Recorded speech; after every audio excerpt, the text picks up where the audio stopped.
In 2012, a 38-year-old man named Ian Thorson, on the search for spiritual transcendence, climbed up to the top of a mountain in Arizona. He was with his wife, a woman who was anointed a goddess by an eccentric Buddhist community.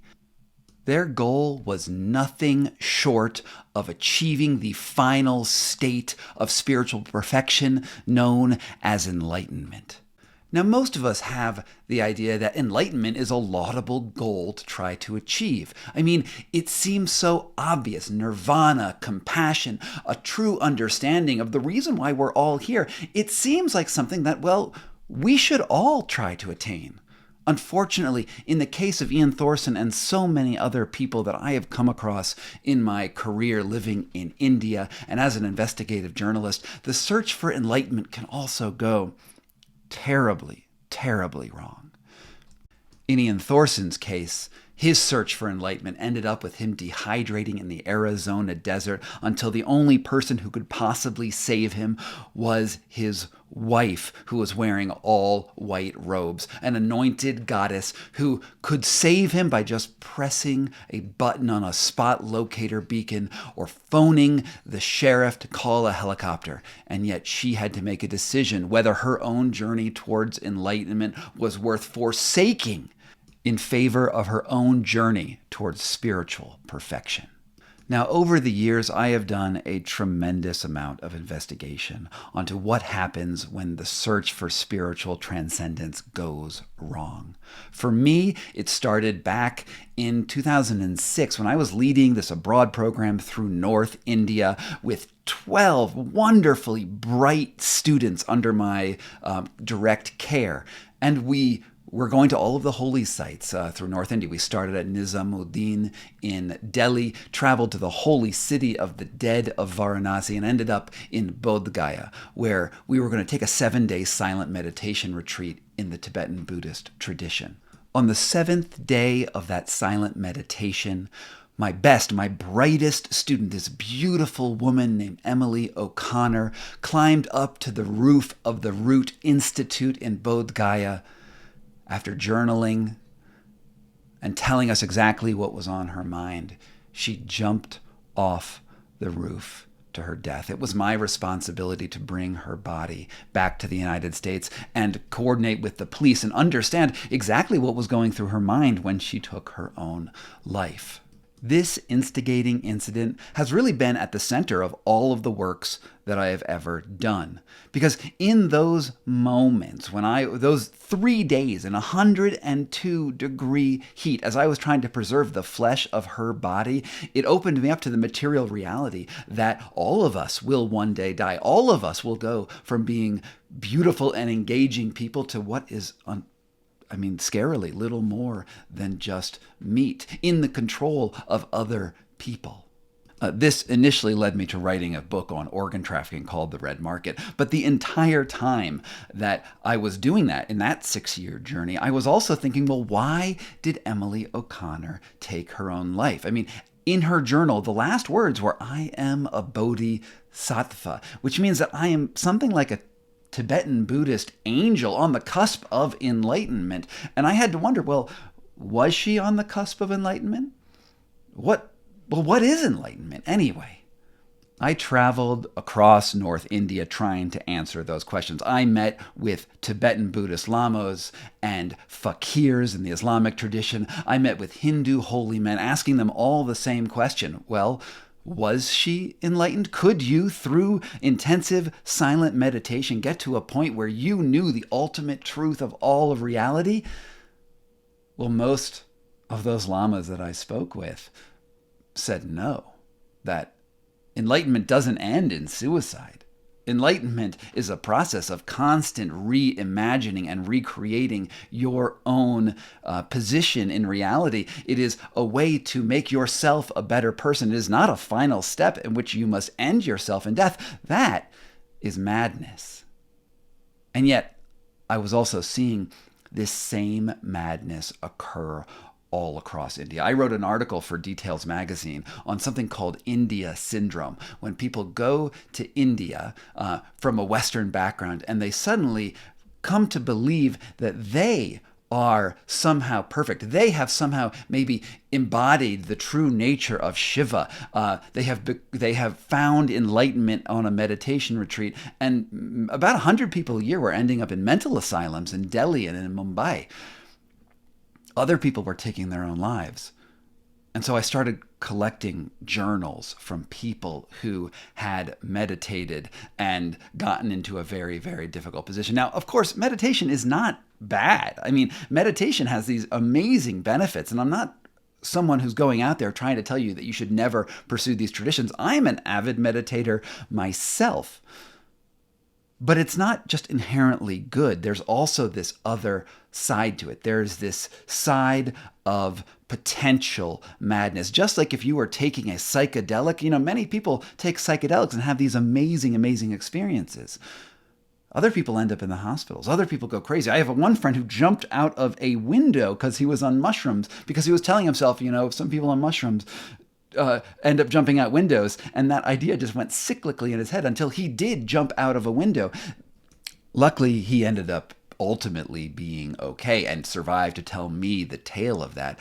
And yet, these spiritual practitioners, so many of us go to these superheated yoga studios. We bow our heads saying namaste at the end of the practice, as if these words, because they're said in a foreign language, somehow contain a deeper spiritual meaning. Well, I mean, I don't know if you knew this, but the word namaste, the way it's used in India is more like ciao than the divine light in me hails and honors the divine light in you. Now, you could say that the word hello is a word that has some deep spiritual meaning, or in Spanish, adios literally means to God.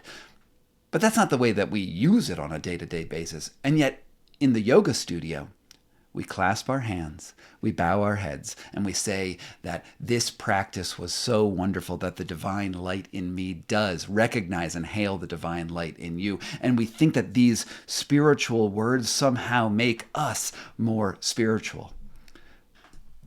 And I think that there's something particularly strong about the American desire to reach and transcend, to become better and more spiritually advanced people. It sort of links in with this idea of the Protestant work ethic and the spirit of capitalism. That's Max Weber's description of it. It's when you believe that through your good works that it is a sign of God's favor. That's what the Calvinists were all into, right? You work hard and you get the fruits of your labor, and that is a sign that God is smiling down on you.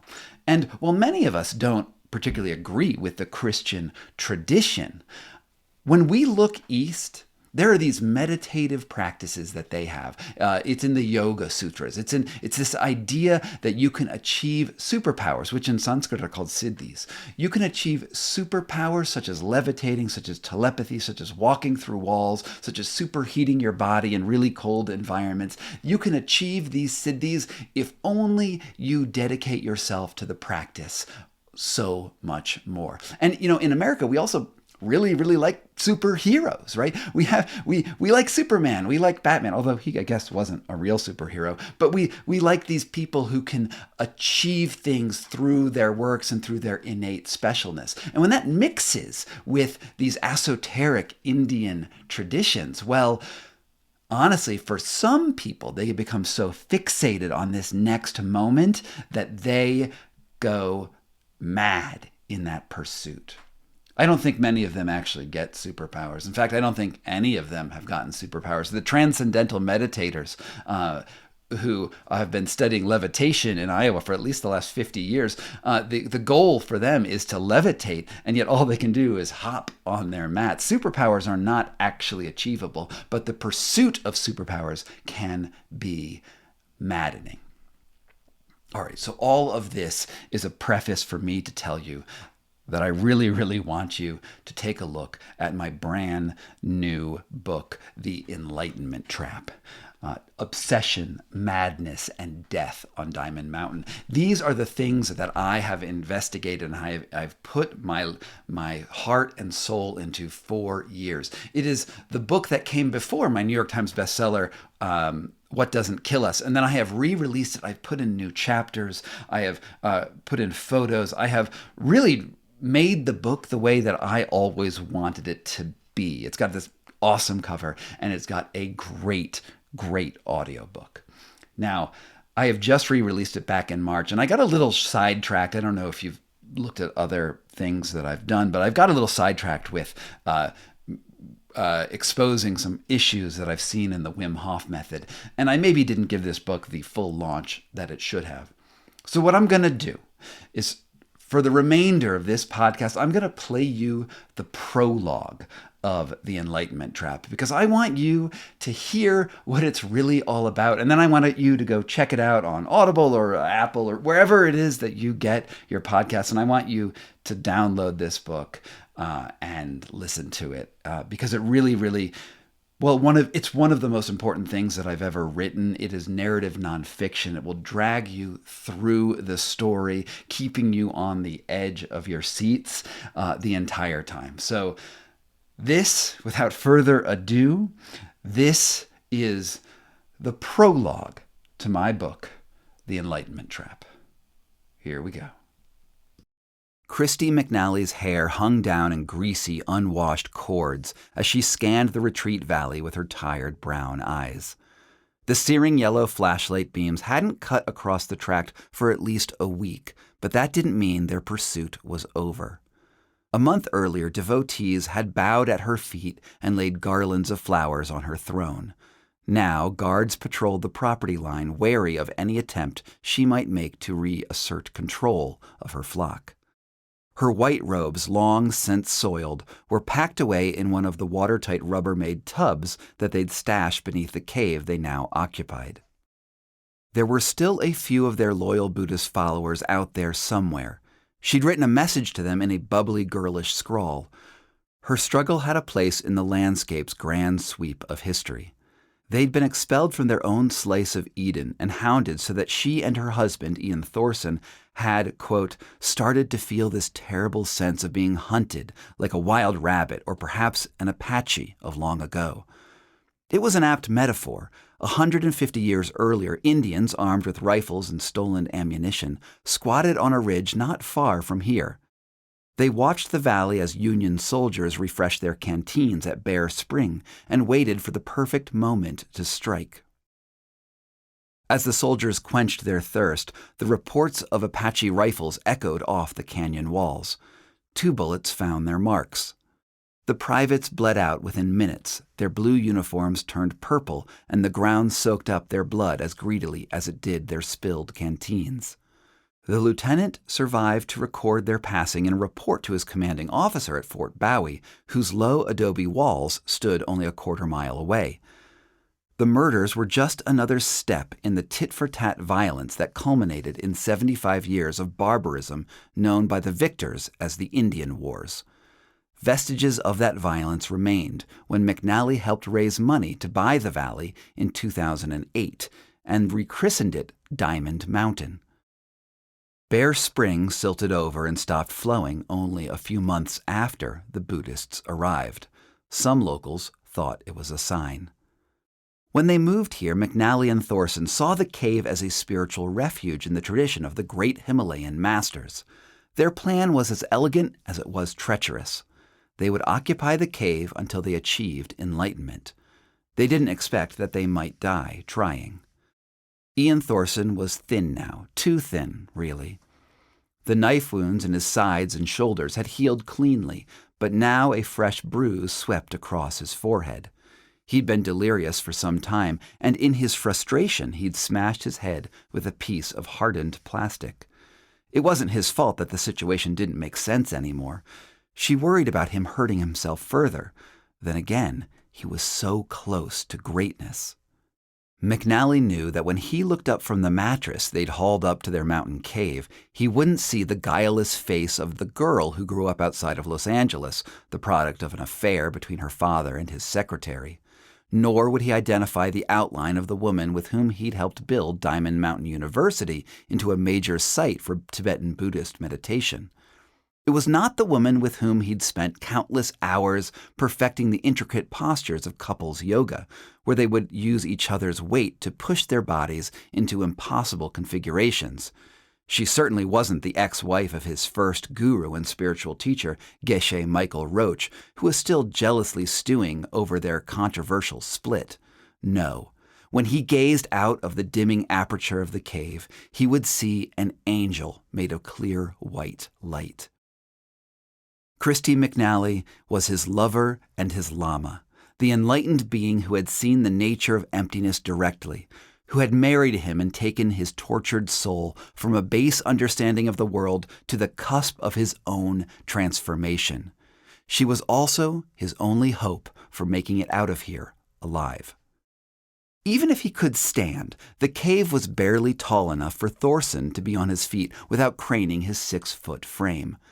During daytime, a small sliver of light filtered through a hole in the roof where the rocks formed a cleft. It was stuffed with all of the things they had thought they would need to survive a long haul. There were bags of basmati rice, bolts of clothing and cold weather gear, flashlights and jars of Italian seasoning. A small ritual instrument hung from a hook on the rock ceiling. It was tuned like a Jamaican steel drum and helped ease them into meditation. They had propane and Costco brand baby wipes, duct tape, Tibetan incense, a filtration device, and heavy black plastic bags full of junk. The only thing they didn't have was what they needed most: water. Thick with poisonous snakes, mountain lions, and prickly cactus, the Chiricahua Mountains of southeast Arizona are prone to landslides and are unforgiving to outsiders. Leaving the cave was an ordeal that left them exhausted and panting for breath. Since they'd arrived a month ago, the temperature on the mountainside had been unpredictable. One day it would be hot enough to melt the soles of their hiking boots. The next, a freak snowstorm might coat the rocks, yucca, and scrub oak with a fine layer of ice. Scorching desert winds whisked away what was left of their moisture. Despite the lashing from the cold, they thought a recent ice storm was a blessing in disguise. It might have saved them from dehydration. When he still had some strength, Thorson arranged a tarp to collect the runoff from the melt and funnel it into a jug of water that was long since dry. They drank from the impromptu reservoir, and the dirty container sat on the cave floor, bristling with twigs. It wasn't long until Ian began to feel sick. His guts cramped, and he began to shiver with fever. He donned 3 sweaters and crept beneath a blanket to beat the fever back, but it wasn't enough. His face turned from ghost white to a deep shade of purple. They had 3 things that might help stave off the sickness. First, of course, there was the power of prayer. They'd carved Tibetan words into a rock to sanctify the space and purify their spiritual path. Though meaningless in themselves, the syllables, Om Ah Hung in Tibetan, invoked a powerful connection to their guru, which the holy texts said would restore their body, speech, and mind, as well as balance the wheels of energy in their body, called chakras. Next to the carving was a course book devoted to Kali, the Hindu goddess of destruction. On its cover, the bare-chested goddess clutched the severed head of an adversary and wore a skirt made of dismembered limbs. Kali is a fierce protector of her devotees, but she is known to take her payment in blood. Near the ritual accoutrements was one more important option, a sort of escape hatch if all else failed. Sheathed in orange plastic, the satellite personal tracker, or SPOT locator beacon, was capable of sending out 2 prearranged distress calls. If Christy pressed the button marked Help, their GPS coordinates would arc toward a geostationary satellite and into the inboxes of their friends and family. A second button on the device marked SOS would summon the sheriff's department. Christy stroked Ian's hair, and it occurred to her that the illness could also be a lesson. Would he come back from the threshold of life and death with profound insight? Or would the journey kill him? Perhaps there was more to his illness than met the eye. It was entirely possible that he had been cursed by powerful black magic. She considered the tools arrayed in front of her, a protection mantra, the goddess Kali, an emergency beacon. It was a test of faith informed by the fact that almost a decade earlier, her teacher, Michael Roach, took her as a sexual consort and later as his wife. Roach was not the first white man to travel to India and come back claiming to be enlightened, but he looked the part better than any of his predecessors. Roach bestowed Christie with the Tibetan title of Lama, and ever since, hundreds of devotees bent at her feet. For them, it meant she was a living goddess, a sort of messiah for a new breed of Buddhism that had only just gained a foothold in America. Now that they were on the run, Lama Christie McNally had to decide whether she would try to heal Thorson with her godlike powers or leave the responsibility to an outsider who would never understand that the path to enlightenment is not always straightforward or safe. As Lama Christie's finger hovered over the button on the emergency beacon, the stakes were higher than just life or death. Their very souls were on the line. Their very souls were on the line. That was the prologue to my brand new book, The Enlightenment Trap: Obsession, Madness, and Death on Diamond Mountain. And I really, really would appreciate it if you would give this book a chance, take a listen, tell me what you think.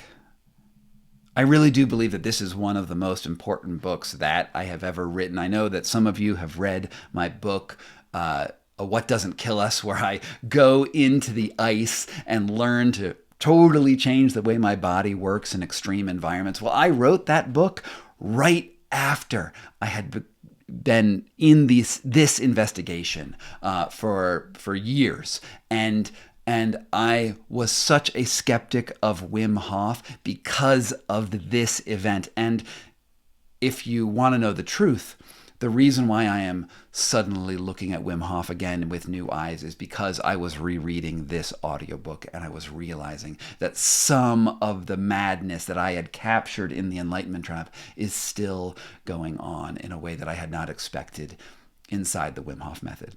So please go to my website, scottcarney.com, and there is a link to the Enlightenment Trap and all of the different formats that you can get it. But if you're an audio listener, well, maybe you just want to listen to the audiobook. It's available in all the places that audiobooks are available. Thank you so much for being here. This is Scott Carney signing off from Denver, Colorado with Pokey Bear LLC. That's my company.